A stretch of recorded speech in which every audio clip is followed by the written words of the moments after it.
We'll start in 1 minute.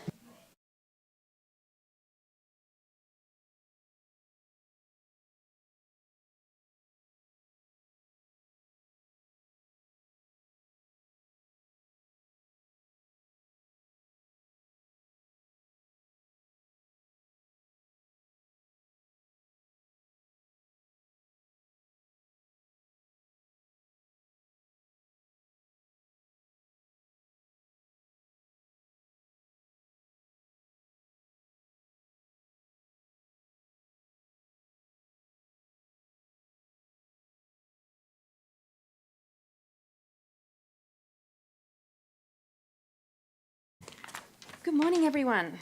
I would like to begin today's meeting by acknowledging the traditional custodians of the land on which we are gathered and pay my respects to elders past, present and emerging. Welcome to the City Planning, Economic Development and Environment Committee meeting of the 12th of June 2024, and I declare this meeting open at 9 a.m. I'd like to advise attendees this meeting is being webcast and audio recorded. I'll now move on to leaves of absence. I have received an apology from Councillor Murphy. We have Councillor Fraser on Teams, and Mayor Raven has advised he'll be about 15 minutes late. So can I please have someone move that leave of absence for Councillor Murphy be accepted? Thank you, Councillor Hall. I have a seconder. Thank you, Councillor Jackson. All those in favour? Okay, and that has been passed unanimously.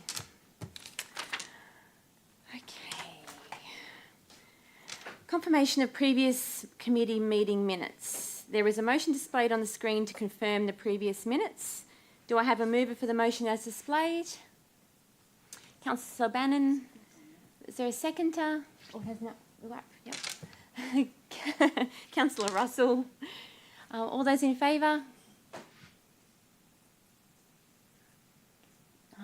That has been passed with the exception of Councillor Lane. Yeah, Madam Chair, it says I was absent, but I'm pretty sure I was on Teams. Dying from the flu. Can that be amended? And Councillor Fraser is over too. Okay. Thank you, Councillor Lane. Okay, declarations of conflicts of interest. Do any councillors wish to declare a conflict of interest today? There being none, I will now move on to general business for the managers who don't have any reports as part of the agenda. Councillors, do you have any general business for the Development Assessment Manager, Mr. Stephen Ball?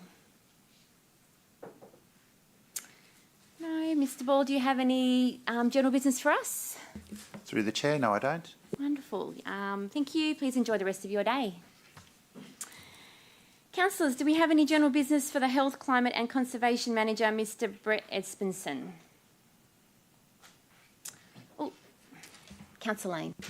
Congratulations on leave. It was really well done and thanks very much. Through the chair, thank you, Councillor Lane.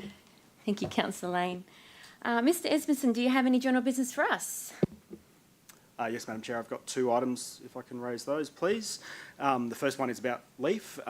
Just wanted to thank councillors who were able to attend and thank the Natural Environment Sustainability Program and the events team for all their hard work in coordinating the event. We had an estimated attendance of about 5,000 people.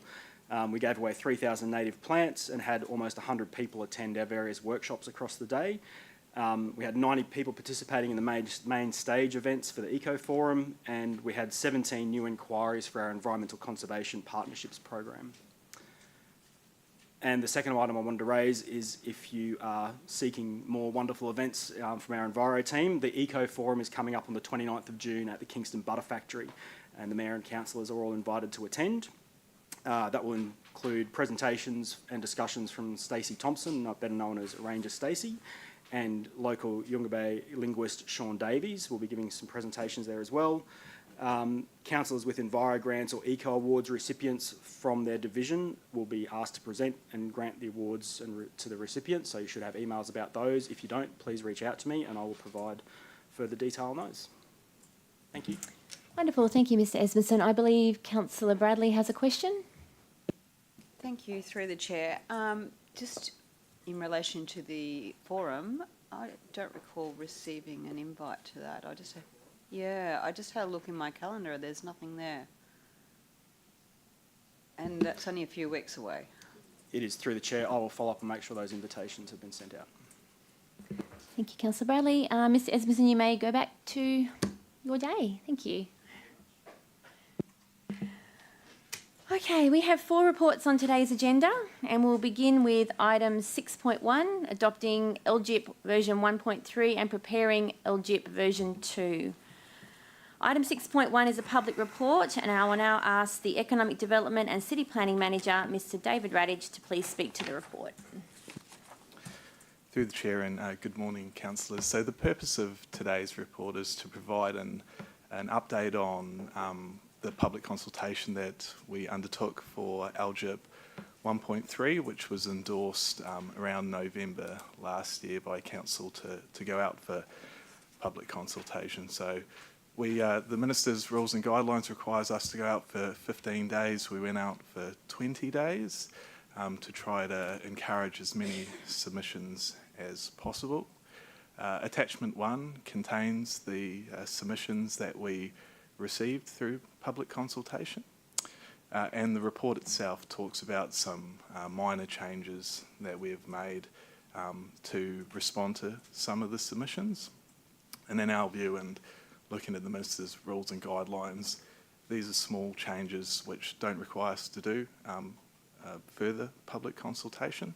Sometimes if you make some really significant changes between putting something that's council endorsed out, the public coming back with submissions, sometimes you need to go back out to public consultation to test that these changes are minor, but in our opinion and following the Minister's Rules and Guidelines, these are very small changes that can be adopted. So reflecting on the recommendations of the report, so the recommendation is that we adopt the local government infrastructure plan into the current planning scheme, so that's the Logan Plan 2015 as a planning scheme amendment.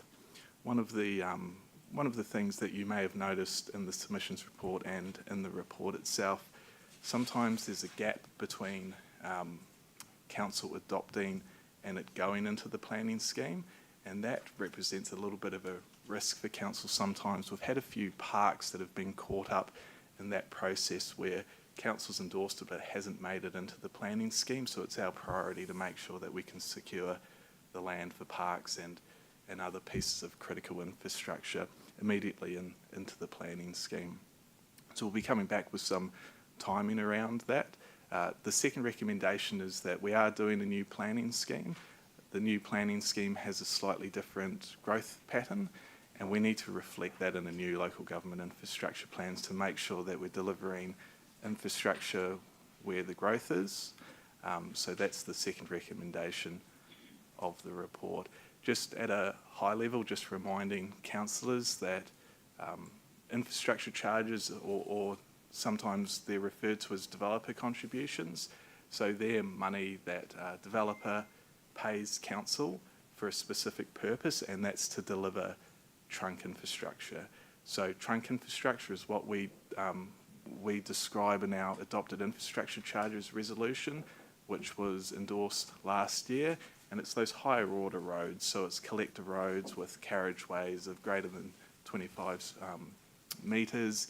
They're water and sewer pipes over a certain size. They're not just ones that would service a small catchment.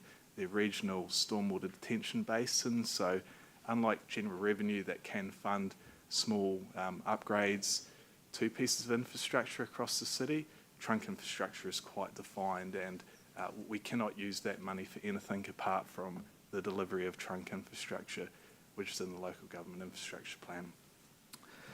The report itself on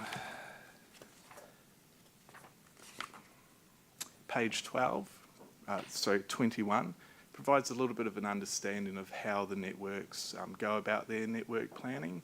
So first of all, we look at population growth across the city, so the population growth that council endorsed, and then the networks at a citywide level look at where the deficits in infrastructure are, or where there are surpluses in infrastructure, and then they do their planning accordingly, and keeping in mind that the network plan, the local government infrastructure plan, is for those higher order pieces of infrastructure, trunk roads, large parks, large sporting parks, land for community facilities, for example, libraries, and the like. So the recommendation before council is twofold. It is to adopt the local government infrastructure plan into a future version of the planning scheme, so to ensure that we can get it in there, so DA has the power to condition developers to deliver trunk parks or trunk roads.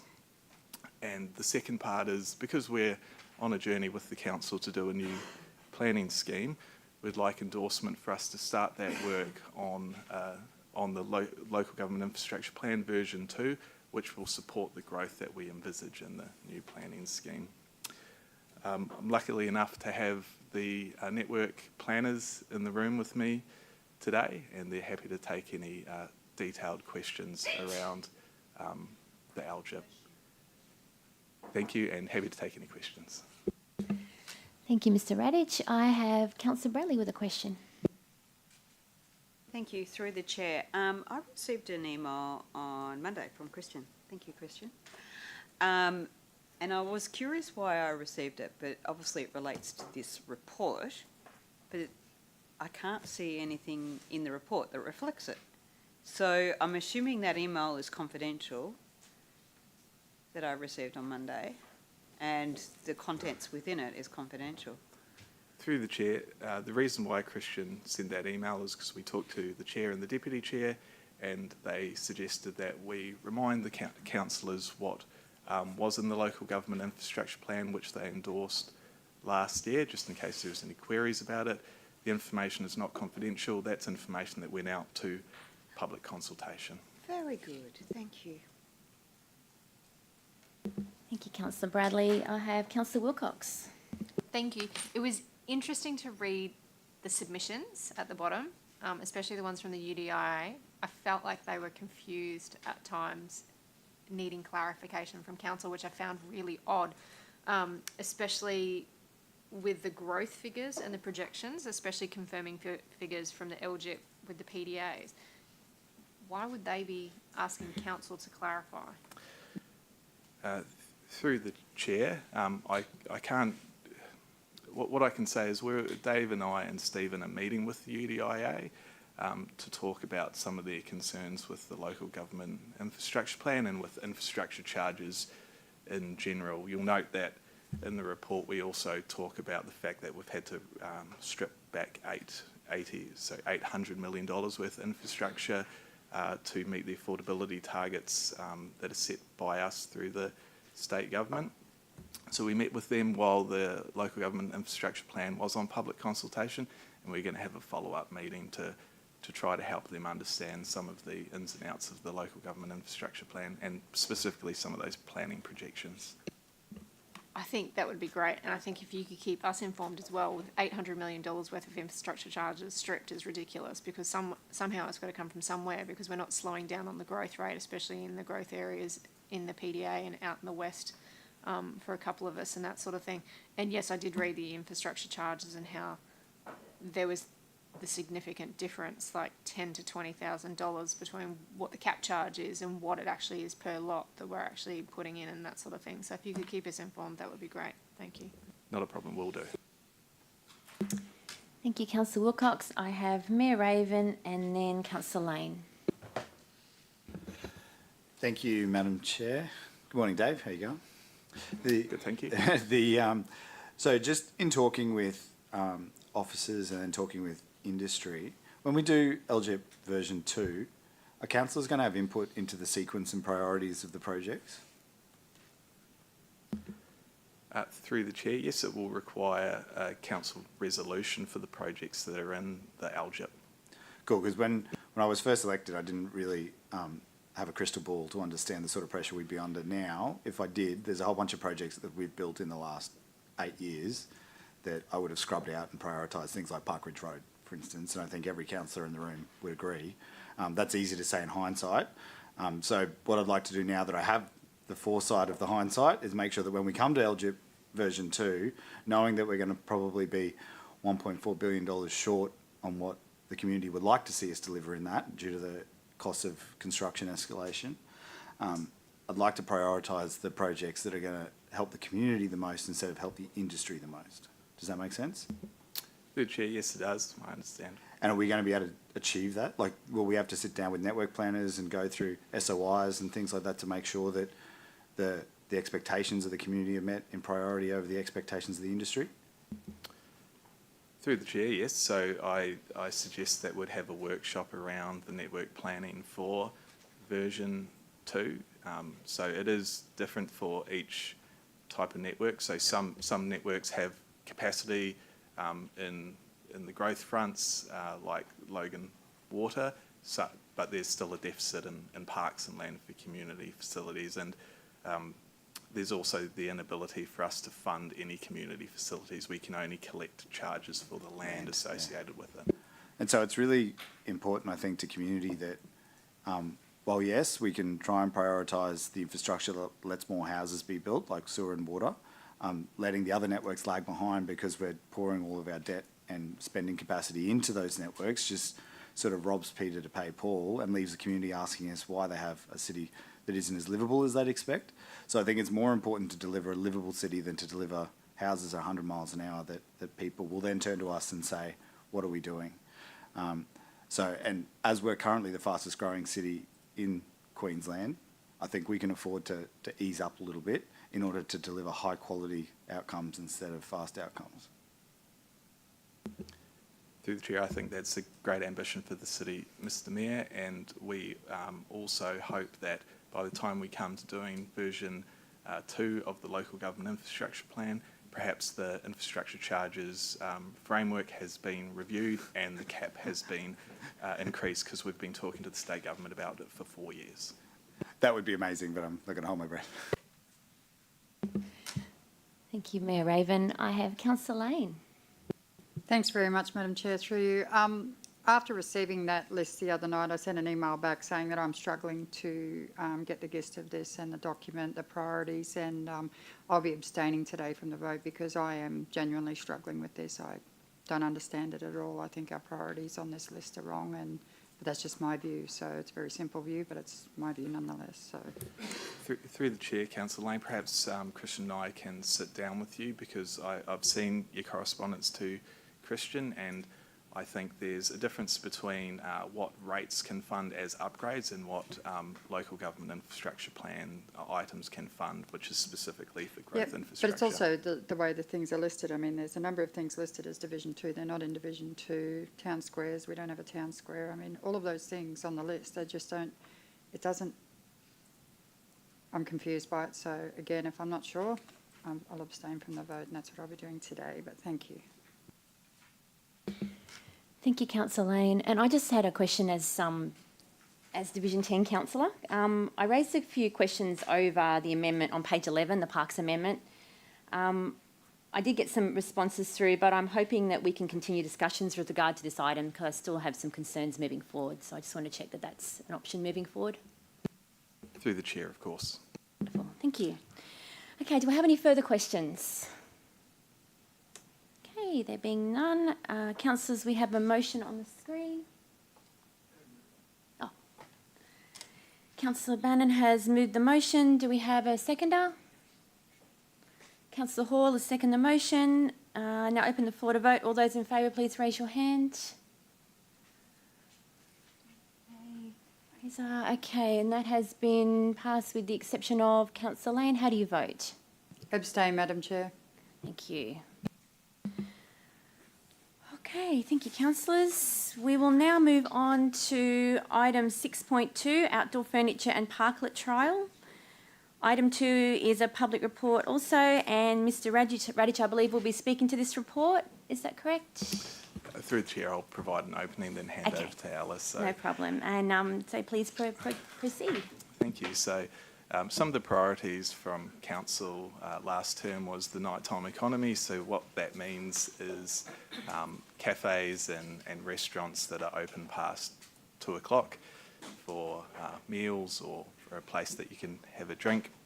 I've visited some of those some of those establishments that have that ambition with some of the councillors, and they're really keen to, I guess, pilot something that is kind of low risk to small business. Small business is really struggling at the moment, and I think what Ella has put forward in the grant is a fantastic bridging piece for those businesses that just want to see if they can test a slightly different business model. So I'll let Ella talk to some of the details of the grant. Thanks, Dave. Through the chair. So the purpose of this report is to seek Council's approval to seek expressions of interest from external parties to participate in the outdoor furniture and parklet trial. As Dave has mentioned, the community's desire for a nighttime economy has been expressed through the city centre summits. This desire is also recognised in Council's corporate plan, which identified the creation of a nighttime economy strategy as a major project. So we have now developed the nighttime economy strategy following further engagement with the community, and the strategy was endorsed by Council in 2022. The outdoor furniture pilot project was part of the action plan for the nighttime economy strategy. Now, these pilot projects aim to test certain focus areas included in the nighttime economy strategy. In this case, it's the community experience, increasing community experience. And the idea is to take learnings from the pilots and apply them to future policies, projects and programs across the city. The delivery of these nighttime economy projects, however, required budget allocations. The key actions from the nighttime economy strategy was also included in Council's place plan, which was also endorsed at the end of last year. Now, the place plan is a placemaking approach for economic transformation across the city, and is designed to drive economic growth by improving the quality of public places and spaces, enhance livability across the city, support our local businesses, and make our city more attractive to visitors. So funding from a grant was now obtained from the Department of Employment, Small Business and Training's locally led economic recovery program to deliver the outdoor furniture and parklet trial.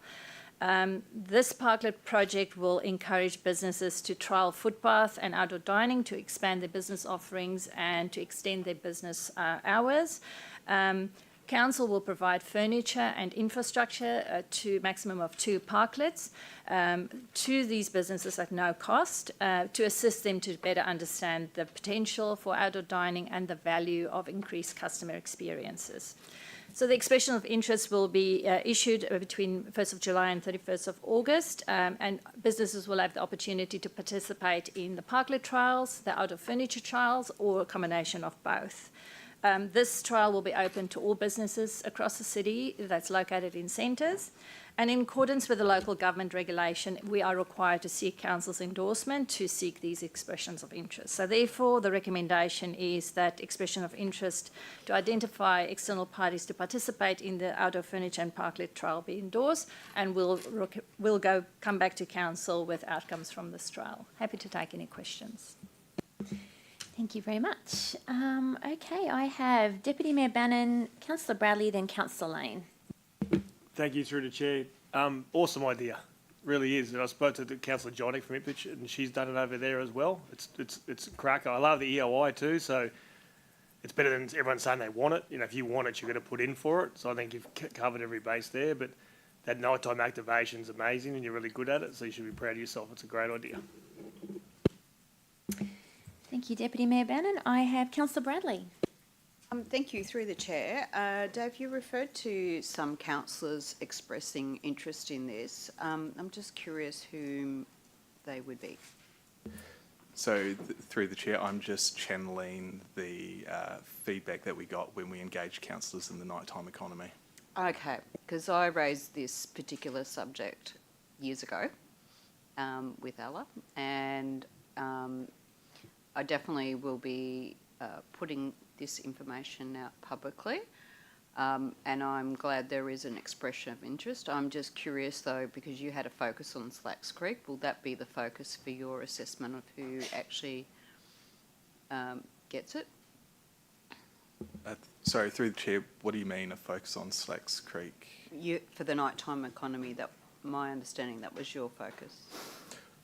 Well, it's a citywide piece of policy, I Okay. guess. So, yeah, we'll be looking across the entire Well, city. that was just my interpretation. enough. The other question, presumably councillors could possibly do the same thing with their LIP? Through the chair, I would have to check. I guess it would. So the way that it's structured at the moment is council would own the asset, and then we would do the EOI process, and then businesses could come back and say, would like this for 4 months or would like this for 6 months. I'm not sure how that would all fit within the LIP guidelines. Would you like me to? I'm curious, yeah, because I would have thought if we do LIP, it's a permanent structure then. Oh, yeah, so I guess would the difference be that you're giving a permanent structure to a business? Yeah, happy to talk to Robert about that. Thank you, Councillor Bradley. We have Councillor Lane. Thanks, Madam Chair, through you. So I love this, completely love it. I raised it after the Europe trip. I love the fact that in France they throw down 3 pallets, they put some board across the top, and all of a sudden they're seating for 9 people outside of a cafe that's the size of a toilet room, really.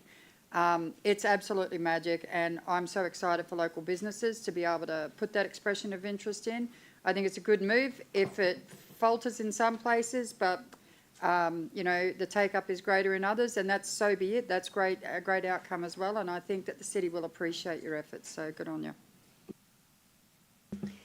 Thank you, Councillor Lane. I have Councillor Jackson. Thank you. The examples I've been reading is more footpath and then onto streetscape. If a cafe had was part of a shopping complex and wanted to develop out into the car park in the complex, could they apply for some of the use of furniture of various things?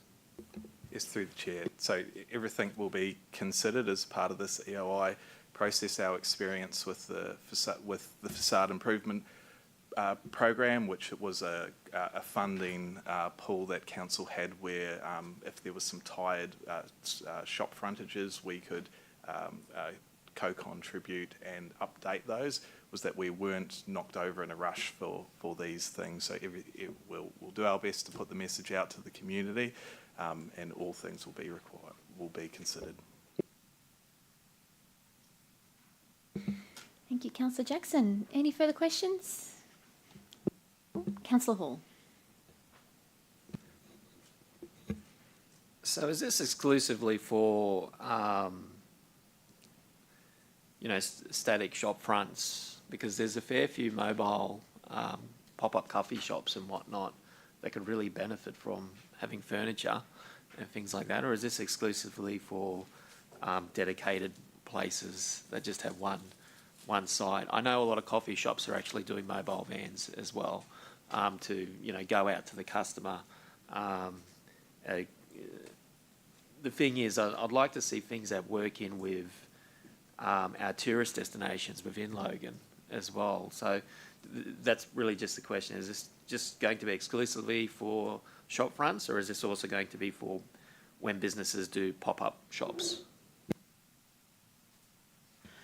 Through the chair, we will consider all applications. So where they support nighttime economy, where they are open to the public, they can be considered. So we will have criteria, and obviously where they're within centres, that's where the preference is. But outside of centres, there will also be consideration if they meet those outcomes to encourage nighttime economy. I hope that answers your question.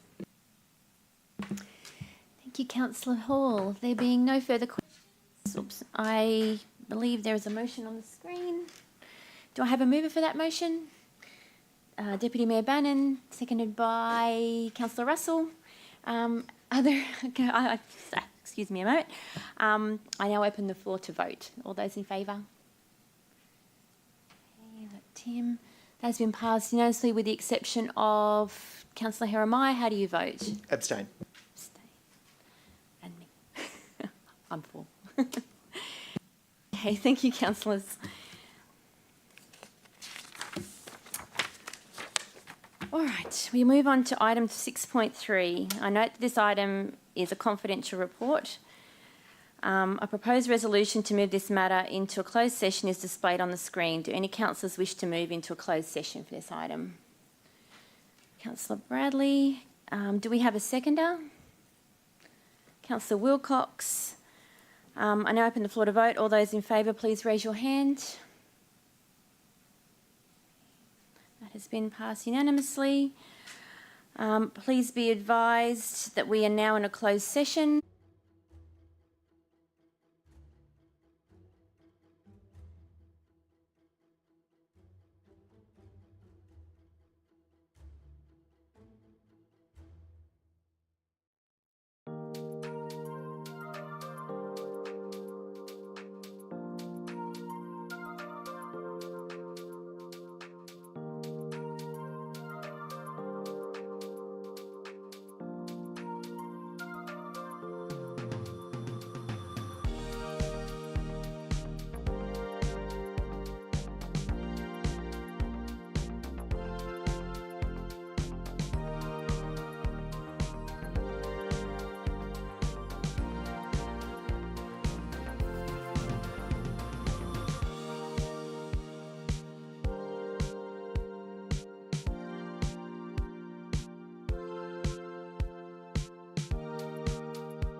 question.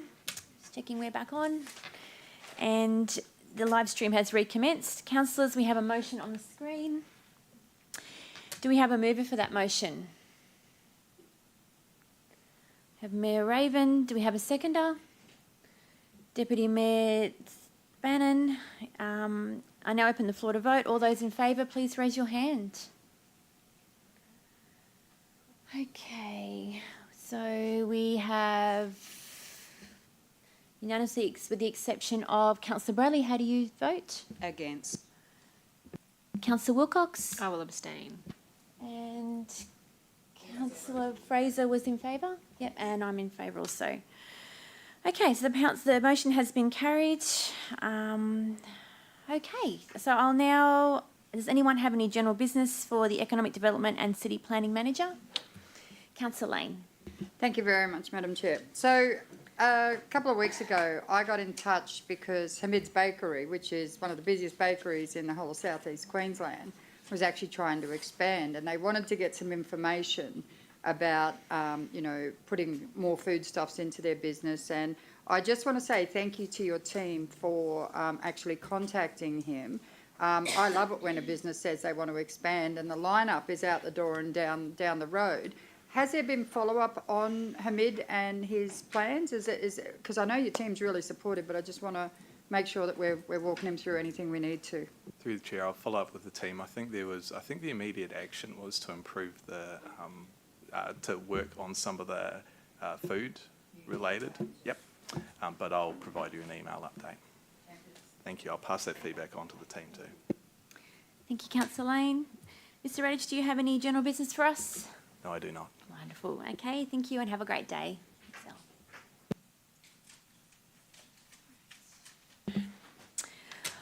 I'll now move on to item 6.4, which is the Sub-Regional Waste Alliance Materials Recovery Facility Project Update. I note that item 6.3 is a confidential report. A proposed resolution to move this matter into a closed session is displayed on the screen. Do any councillors wish to move into a closed session for this item? No. Okay. I will now ask the Waste, Resource and Recovery Manager, Mr Michael Asnakar, to please speak to the report, reminding him that we are not in a closed session. Thanks, Madam Chair. I suppose given the content of the report, there's probably not a lot I can say in a public session, apart from the fact that the circumstances that we've found ourselves in now has required me to put this report up in order for Council to make a decision in relation to the number of subscriptions for Greenovate, and that has been determined based on movement of the project over the last 6 months and timing of the City Deals funding agreement. That has shifted from where we thought it would be about 6 months ago. Thank you, Mr Asnakar. Councillor Hoare, is this a question that can be discussed in open? I was actually just going to ask if we can retest to go into confidential. Okay. What do we do? Is there an appetite to move into confidential? Is there? You'd second it? Okay. Can we go back? Yep. We can go back. Okay. All right. So there is a resolution on the screen to move into confidential. We've had a mover and a seconder. I will now open the floor to vote. All those in favour, please raise your hand. Okay, that was passed unanimously with the exception of Mayor Raven. How do you vote? Against. Against. Ready to vote.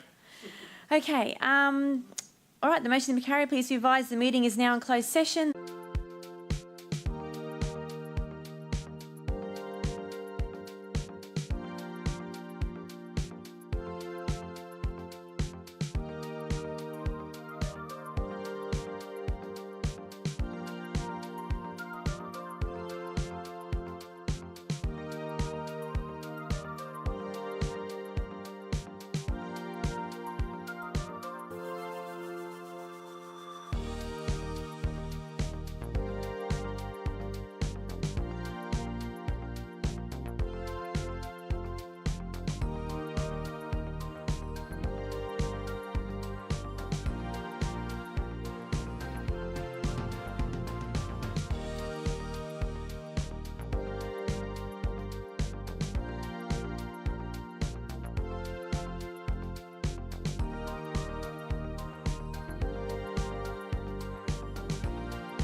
Live stream has recommenced. Councillors, we have a motion on the screen. Do I have a mover for the motion? Mayor Raven, do I have a seconder? Deputy Mayor Bannon. I now open the floor to vote. All those in favour, please raise your hand. And that has been passed unanimously. Thank you, councillors. Does anyone have any general business for the Waste, Resource and Recovery Manager? No? Mr Asnakar, do you have any general business for us? No, I don't, Chair. Wonderful. Thank you and enjoy the rest of your day. Oh, yes, I've got that. Yep, that's okay. Okay, so that concludes today's agenda. Does anyone have any general business for Director of Growth, Economy and Sustainability? I sure do. This morning, Councillor Herremeyer, Councillor Jackson and myself attended the opening of the Logan Reserve Woolworths site. The Woolies Property Group specifically thanked Logan City Council's Development and Logan Water team for being so helpful.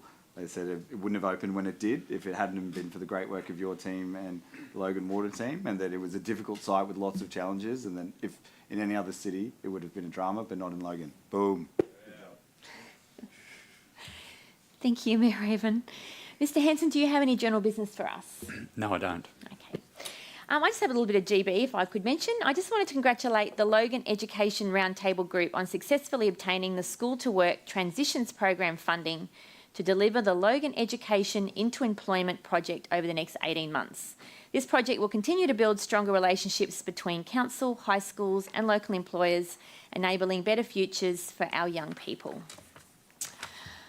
I now declare the City Planning, Economic Development and Environment meeting of the 12th of June concluded at 9 minutes past 10, and the City Lifestyle meeting will begin in approximately 10 minutes. Thank you.